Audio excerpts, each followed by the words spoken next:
This is the Healthcare Education Transformation Podcast, a podcast brought to you by two physical therapists devoted to helping physical therapists and other healthcare providers become better educators to patients, students, the community, and each other by interviewing prominent and passionate people within the realms of healthcare and education. The Healthcare Education Transformation Podcast is intended literally for educational and entertainment purposes only.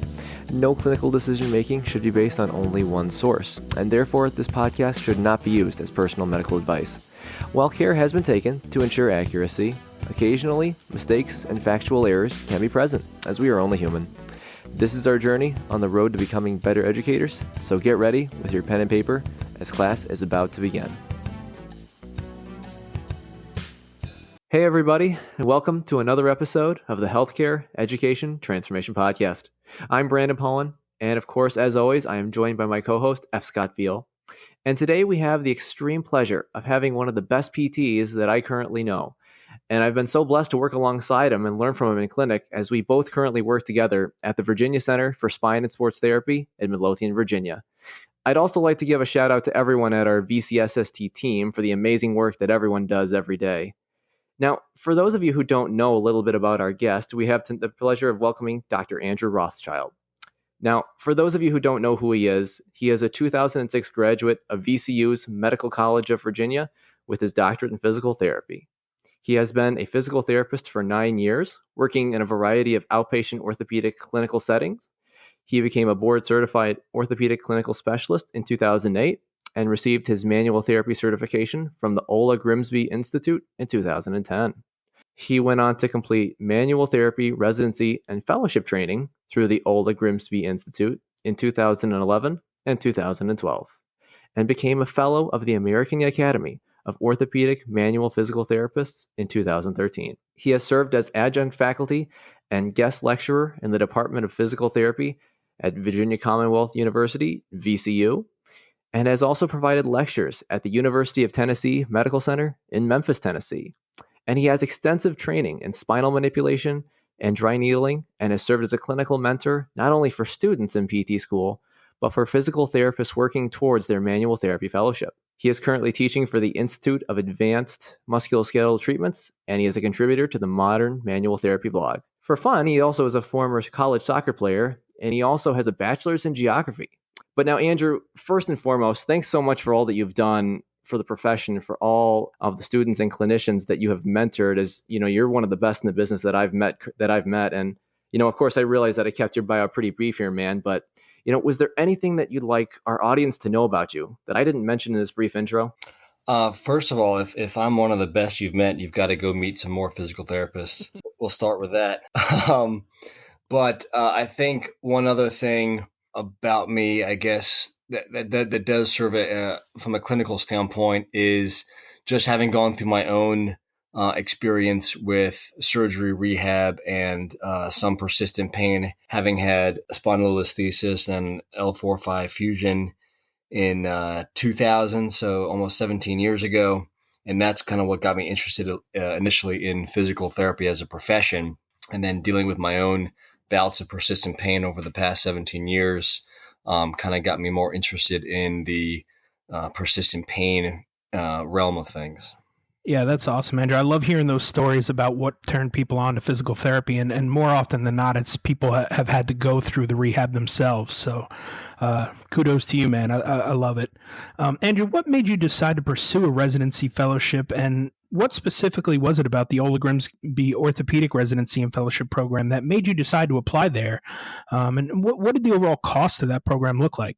Well, in my second position, I'd worked for a physician-owned PT practice right out of PT school for about a year and a half until I got a little bored and frustrated and moved on with a friend of mine who worked for one of the large corporate PT practices in the country. And we were fortunate that the director of clinical education for the entire company worked out of our office in Richmond, Virginia, and he had been a former instructor with the Ola Grimsby Institute. And I really didn't know much about it at the time. We really didn't have a significant amount of manual therapy in my initial PT education in PT school, I would say. Some very basic stuff, but really not a lot of really not a lot of immersion into the hands-on time. And even in some of my clinicals, I didn't get a great hands-on exposure. I got a lot of McKenzie exposure in one place and more exercise in another place and a little bit of hands-on stuff, but really nothing significant that I really felt comfortable or confident doing those things. And I was fortunate enough that the place I was working, they offered a sort of a 1-year COMT, so a manual therapy certification program that they essentially covered, I guess, paid for. And that was through the Ola Grimsby Institute. And so that was 1 weekend a month for a year, essentially. And that was my first exposure to it. And just the instructor I had, who later became my residency and part of my fellowship instructor, was just, he's the director of clinical research at the Cleveland Clinic. And he was just, he also has his PhD in neuroscience. So he was just unbelievably knowledgeable and just kind of talking all this stuff that I had brand new to me. I'd never heard before in my life explained this way and applied this way. And it was just fascinating. And I realized just how interesting it was. And it kind of, some of the stuff that they taught, even though it was very brief, kind of just covering the surface and the certification, it just really kind of connected with me in a way that kind of just really made sense. And I just kind of bought into it, kind of hook, line, and sinker. And it was after the year of the certification course that a couple of people who were also in it got together and we tried to figure out how we could do a residency. And then the way Ola Grimsby sets it up is they have certain ones going throughout the year. A lot of times there's one in Seattle, there's one in Cleveland. But they will, instead of always having it at specific spots, if you have enough people in a given area that are interested in doing it, they'll bring an instructor to you.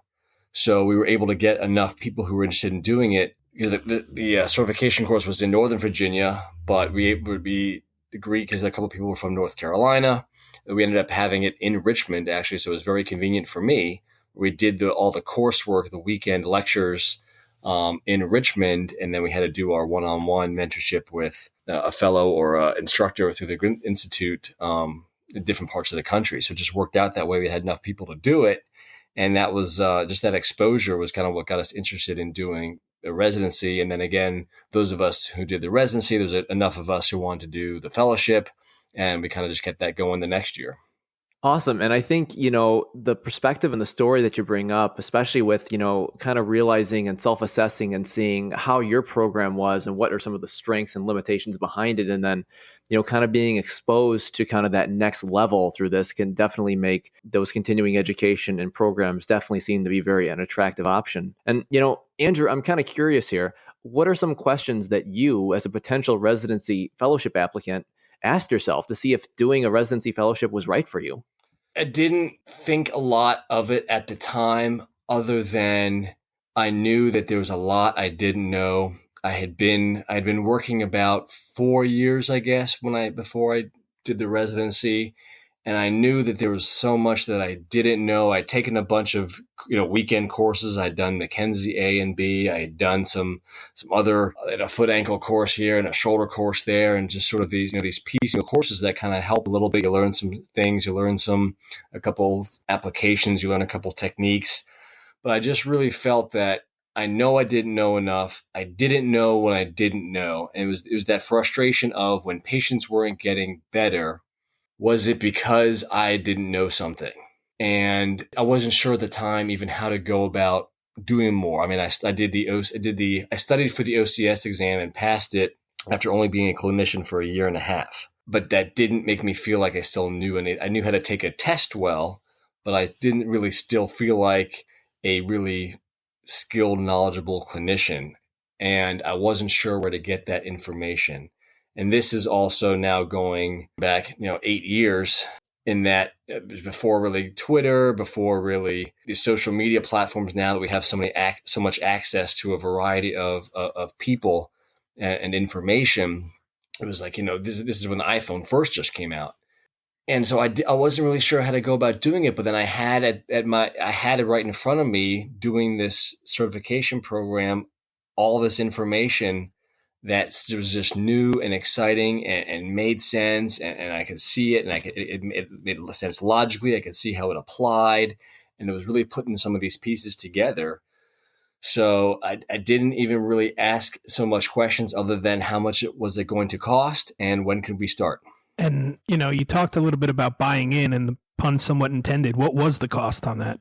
So the tuition cost for residency at the time, I want to say, was between $10,000 and $12,000. So definitely not inexpensive. That's definitely an investment in yourself there for sure. Yes, and that did not include any travel, because you had to do 150 hours, I think, for the residency. And I was fortunate I didn't have to travel extra for the actual coursework, because it was in my clinic in Richmond. But I traveled to Seattle and Cleveland, go for a week at a time. So having to pay for travel, lodging, food, all that kind of stuff. So that was extra on top of that. One advantage is that there was no charge for, a lot of places will charge, fellows can charge for their mentoring hours. So they can charge if someone comes to them or if they go to them. But there's no charge within the Ola Grimsby Institute for the mentoring hours. Well, speaking of that, let's talk about your residency program. Could you walk us through what the program entailed, from like the didactic learning portion to the mentorship, the teaching and research, just to kind of give our listeners some perspective on what the structure of an orthopedic residency program actually looks like? Sure. And I have to say that it has changed since I went through it, because actually the man, Rick Kring, who was my mentor and my instructor, is now actually the CEO of the Ola Grimsby Institute after Ola retired a couple years ago. So I know they have been doing a lot of work in terms of really restructuring and reformatting the curriculum. So I can't speak to the state that it's in now, or I know it's going to be a little bit different. But at the time that I went through it, we essentially did a course, basically a weekend. We did 2 weekends a month, essentially, for about 10 to 11 months. I think 1 month, actually, we were there for 3 weekends, because it was a 5-weekend month, I think. So it was basically, 8 to 5, Saturday, Sunday. We got out a little early on Sunday, twice a month.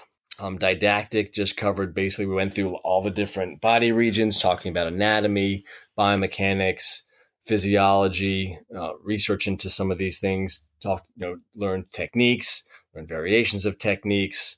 So it's basically, if you're doing cervical spine, it's like going to a cervical spine course for that, but that might be 2 weekends of cervical spine and then you have knee, and then so it's going through each sort of body region, because it was a manual therapy driven residency. But the nice component that was a little bit different than other manual therapy residencies and fellowships is that there was an exercise component within the Ola Grimsby Institute. There was something called MET, not muscle energy technique, but medical exercise therapy, that was developed by a gentleman named Oddvar Holten in Norway.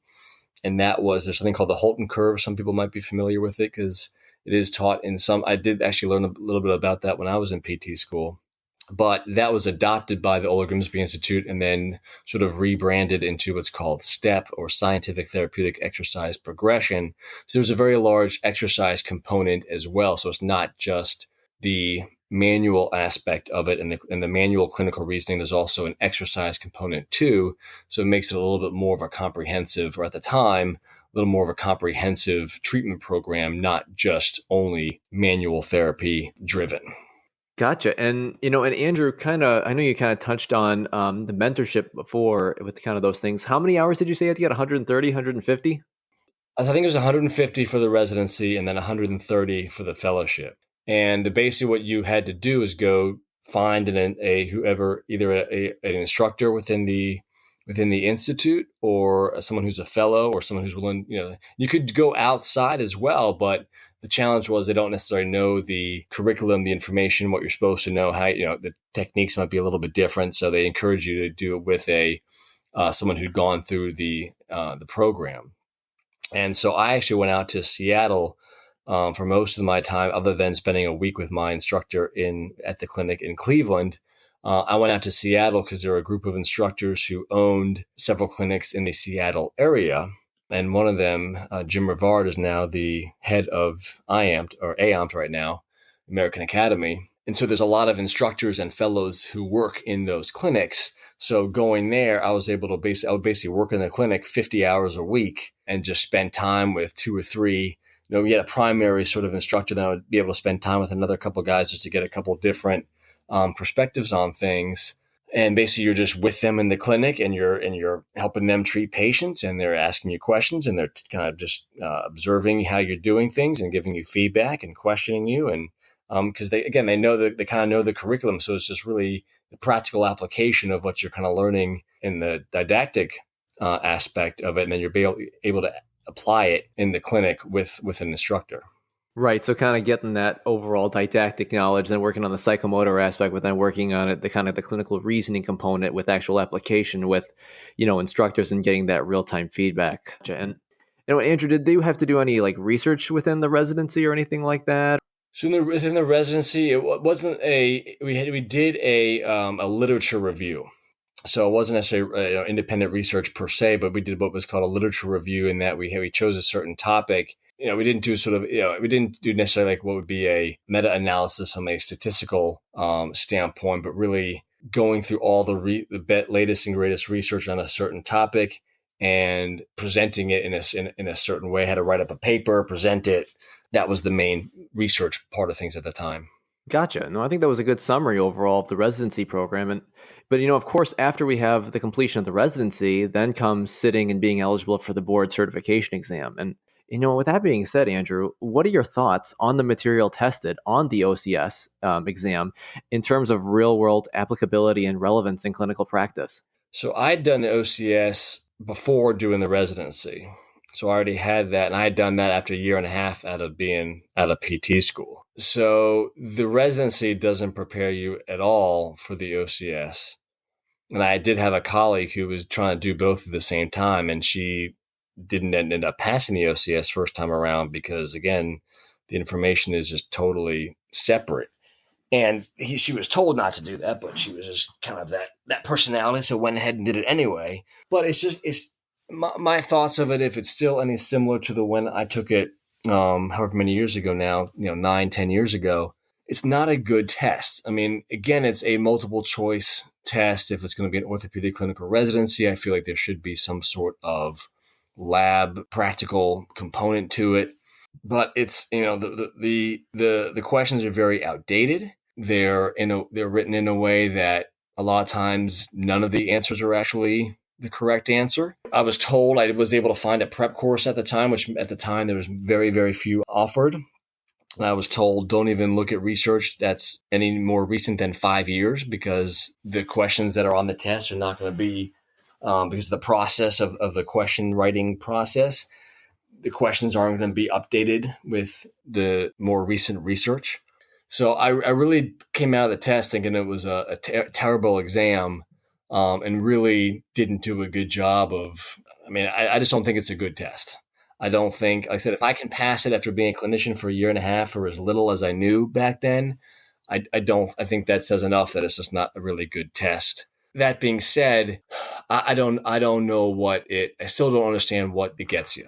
I mean, that's sort of a separate question, I think, but I'm not sure what that gets you, other than the only thing I can think of that it was helpful in terms of it got me to kind of focus and study for 4 to 6 months with a couple of colleagues.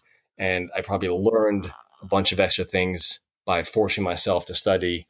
But there was no study guides. We had no, other than a weekend course that I took 3+ weeks before the actual exam, we were just kind of studying whatever we could figure out to study.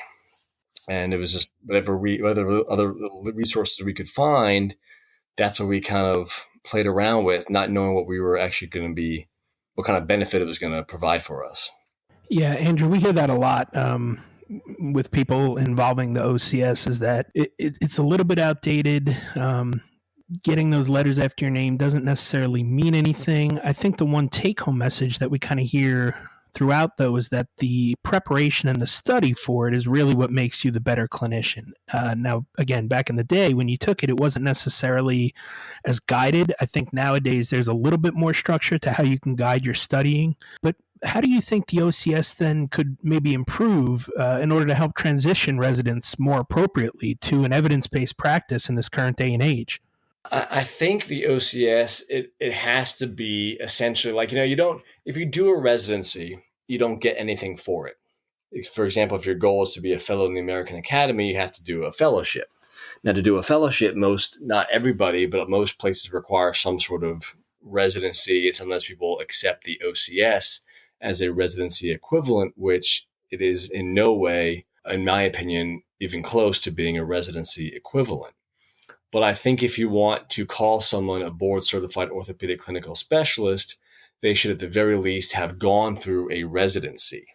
And for that, there has to be some consistency among residency programs in terms of some core information that is imparted. And then obviously there's going to be a little bit of, Mackenzie's going to have a residency, and Old Grimsby has a residency, and EIM has a residency. So they're all going to have their own unique way that they want to teach things, and techniques that they want to teach, and clinical reasoning strategies they want to teach. But there still should be some, I think, sort of those core basic things that are consistent among residency programs, that then you can say everyone has met this minimum criteria. Because if not all are created equal, then how can we base sort of the quality of clinician? Yeah, Andrew, I think that's a really important point for our listeners to hear. Kind of hearing that variability that exists within these different types of residency programs is definitely a strong consideration and something that we should be aware of. And kind of going off of that, I know that's one aspect of it, but what are some of the other critiques or limitations that you found from your residency training? Well, I think it's, look, now it's at this point of knowing what I know now, looking back, what are some of the critiques at the time. The way I tend to learn things is I just kind of go all in, learn it, and then later it's having to go back and kind of figure out what is the kind of, looking at use Bruce Lee quote as an example is absorb what is useful, discard what is not, add what is uniquely your own. But you can't really do that until you've immersed yourself and really understood the information and all that goes with it before you can figure out how you can operate outside of it. So at the time, I just immersed myself totally, absorbed it, and just kind of went with it 100%. And then based on that, looking back, you can see, okay, these are where some limitations are. This is what I don't use a lot of it in a regular clinical practice.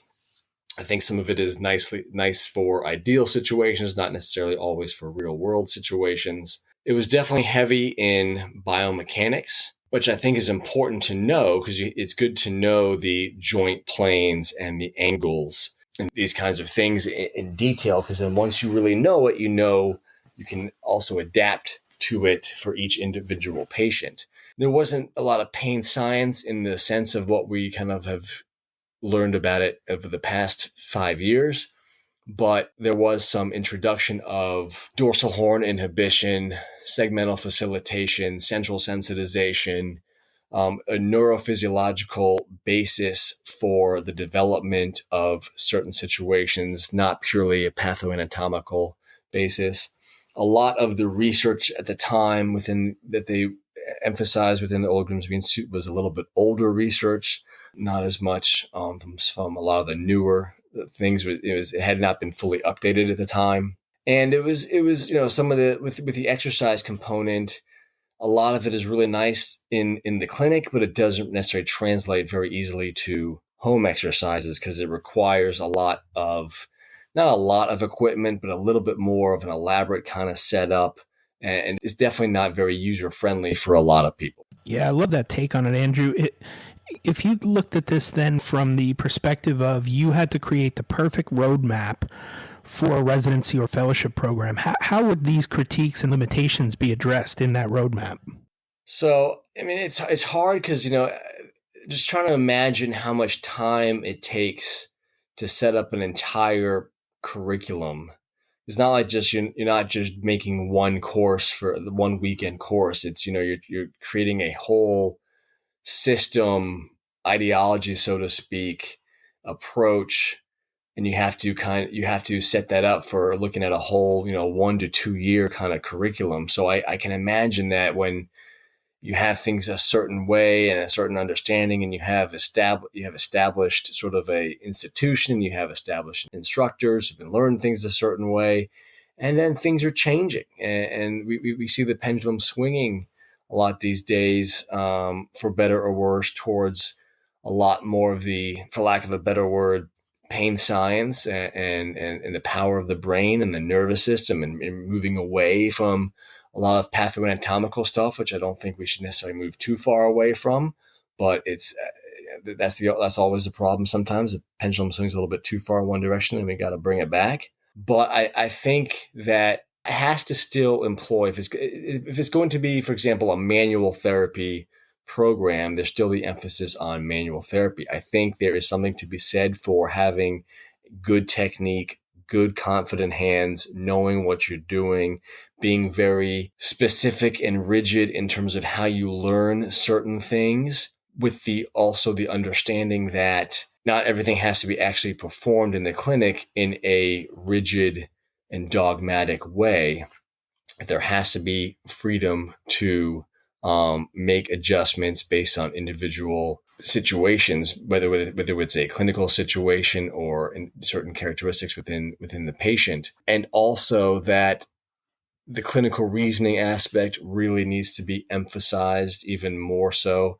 I think with a lot of the stuff that, with my growing relationship with Jerry Durham, really getting into some of the patient experience type things, learning how to manage expectations, teaching some of the soft skills, which I think there was a time where we thought it's not something that could be taught. But I think I'm a living example of someone who can learn these skills, who some of them don't always come naturally in certain ways. So I think being able to incorporate the manual skills, the patient management or patient relationship skill aspect of things, sort of that emotional intelligence, if you will, incorporating pain science, things that talking about pathoanatomy, talking about biomechanics, having a good understanding of exercise principles. I mean, these are all the things that have to be in if you want to really have a really well-rounded program to create really knowledgeable, well-rounded clinicians. Yeah, Andrew, that's a beautiful take on there, man. And I appreciate kind of what you were saying and that, and really bringing up some of those concerns and that. I think that was very helpful. And, I'm going to go back a little bit now and kind of switch to kind of going more towards the fellowship route. And, do you think you could kind of walk us through what the fellowship program entailed, kind of from the didactic mentorship and kind of what you had to do with being in the fellowship program? So the fellowship program was actually, after the residency program being as sort of intense as it was with, 2 weekends a month for 10, 11 months, the fellowship program, the residency is really where you get like the big bulk of the didactic information. And then the fellowship through the Old Grimsby Institute at the time was really more fine-tuning, really not just from the hands-on techniques, but then even from the didactic stuff. So it was a little bit less intense. It was mostly 1 weekend a month for about a year. A couple of months had a couple weekends per month. So instead of like 22 weekends, it ended up being maybe 14 weekends, something like that. It was still 130 one-on-one hours, but it was really kind of going over the techniques, fine-tuning, really coming, because you're thrown so much, the residency, it's hard to put it really well and confident into practice, because some of the exercise concepts can be a little bit challenging to get your head around, along with everything else that you're doing, because it's just kind of go, go, go. So it really was a chance to kind of slow down a little bit, like fine tune, pull in some clinical reasoning, see how some of the pieces put together, spending a little bit more time with the exercise component. And there's more, there's more some of the thrust manipulation techniques. There's more advanced techniques, more advanced kind of the reasoning process into, a lot of the ideas through the Old Grimsby Institute was trying to figure out what the tissue and lesion was. And so we can argue about that, and that being whether that's even possible or not, due to what we know now, more recently, especially when it comes to pain. But the clinical, that was sort of the thought at the time, is that can we determine whether it's a disc, a facet joint, a ligament, a muscle tendon, this kind of thing. So the clinical reasoning process from the biomechanical pathoanatomical standpoint, fine tuning, that was really what the fellowship ultimately did. Gotcha. So kind of taking the skills that you learned in there and kind of really upgrading it, fine tuning it, and really kind of getting more into the application. I think that's a good take. And And Andrew, I got to ask you this question here, just because I'm kind of curious on this one here. Will you renew your fellowship OCS when it is due, and why or why not? So OCS, I'm not going to renew unless I find out later, of course, it's required for the fellowship. I need to look into that, but I'm kind of lazy when it comes to these things, so I don't know. As for the OCS, I see no reason for me to renew it unless I want to just take a pile of money and light it on fire. Because I don't know what does it get me? Well, what's the purpose of it? No one's answered that question with any clarity for me. Because it's just paying however much money it is, $1,000 or so more dollars just for 3 letters, of which no one cares about other than other physical therapists to use as somewhat of a status symbol. So at this point, I don't need or care about letters, so there's no reason why I'm going to renew it. As for the fellowship, yes, I'd renew because I like being active in the American Academy. I like having access to the information. I like being part of, the educational aspect of things. I want to be part of advanced education in the profession. And I think residency and fellowship, at least in outpatient orthopedic practice, is something that should be required of outpatient orthopedic clinicians, similar to the medical model, in that some sort of residency fellowship type thing should be required in that arena. I love it, Andrew.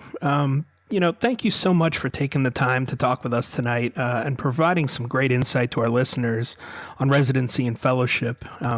We like to end every episode with this question to each of our guests. If you could change one aspect of healthcare education, DPT or other healthcare provider related, what aspect would you change and how would you change it? Oh, geez. Only one? No, go ham at it, man.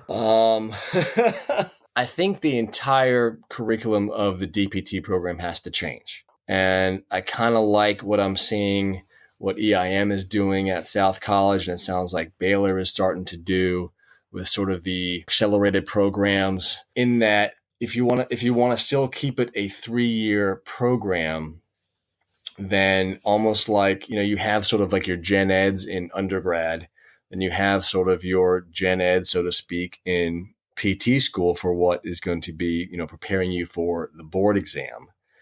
But then you essentially have to choose a track. Are you going to go outpatient ortho? Are you going to go acute? Are you going to go peds? Are you going to go neuro, spinal cord injury, whatever?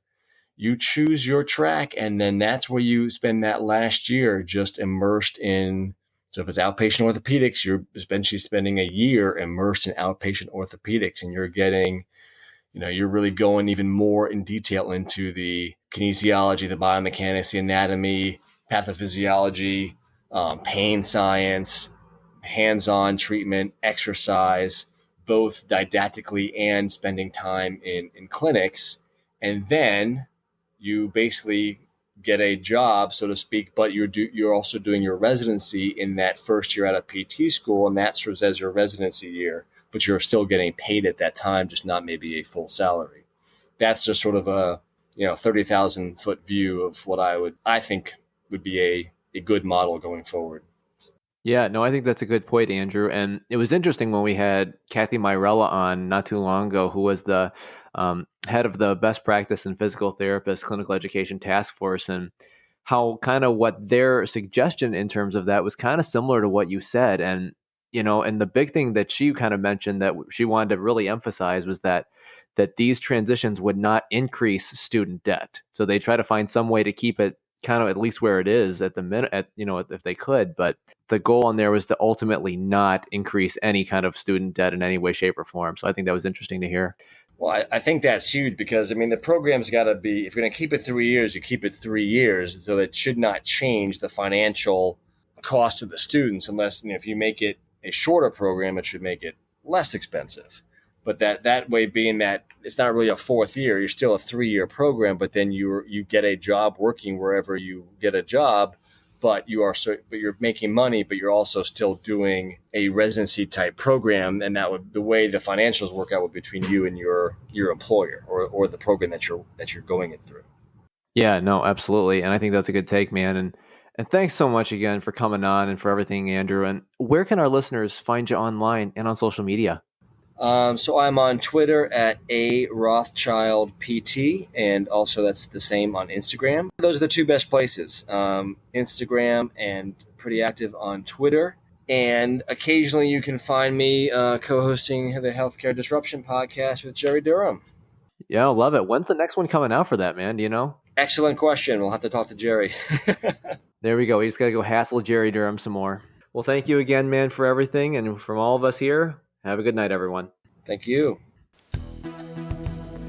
Thank you for attending class today, and we hope that you learned something and gained value from the content. If you'd like to schedule office hours with us, feel free to add us on Twitter at HET Podcast, on Instagram, HET Podcast, on Facebook, the Healthcare Education Transformation Podcast, and the homepage, healthcareeducationtransformationpodcast.com. And for those of you following along in the syllabus, extra credit can be obtained by liking us, sharing us, and leaving a review. Let's continue our journey up Mount Educational Success as lifelong learners.